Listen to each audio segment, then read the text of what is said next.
দই কিনে দিতে বলবে, থাকলেই তো ইয়ে করবে, এদিকে করবে। 50 টাকা দিয়েছি, বলবে দই কিনে দিতে।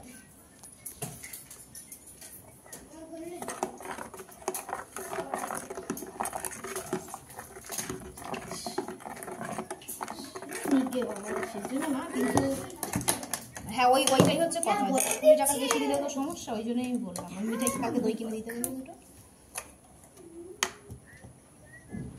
হ্যাঁ হ্যাঁ, পুতুল সকালে ফোন করে বলেছে সন্ধ্যে, যদি কালকে তো বোধহয় আর যাওয়া হবে না দিদুনকে নিয়ে, যদি সোমবার দিনকে দিদুনকে নিয়ে যাই দেখি তাহলে ওখানে যাবো, আর যেতেই হবে কারণ বাবানকে তো ওখানে রাখবো, তাহলে ওখানে দিদুনকে নিয়ে চলে যাবো একেবারে।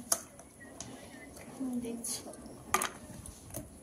আমাদের বন্ধুরা ঠান্ডা লস্যি তৈরি হচ্ছে, দেখুন প্রচন্ড বেশি গরম পড়েছে, কথা বলতে বলতে আমরা লস্যি তৈরি করছি, আমাদের কথার আওয়াজও যাচ্ছে, কিছু মনে করবে না, আমরা সব গল্পও করছি, লস্যি তৈরি করছি, আপনারাও দেখুন।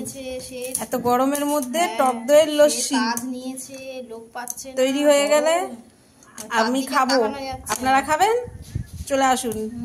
প্রচন্ড গরম। ওই তুমি হচ্ছে শোনো না আমি কি বলছি, তুমি ওই ফ্যানটা চালাও, ঠিক আছে? 8 মাস পরে ইয়ে চেঞ্জ হয়ে যাবে, আমাকে 5 টাকা দিদি নেবে প্লিজ, ওর সঙ্গে তুমি একটা ওই ইয়ে বড় স্ট্যান্ডটা নিয়ে নেবে, মাসে হয়তো 3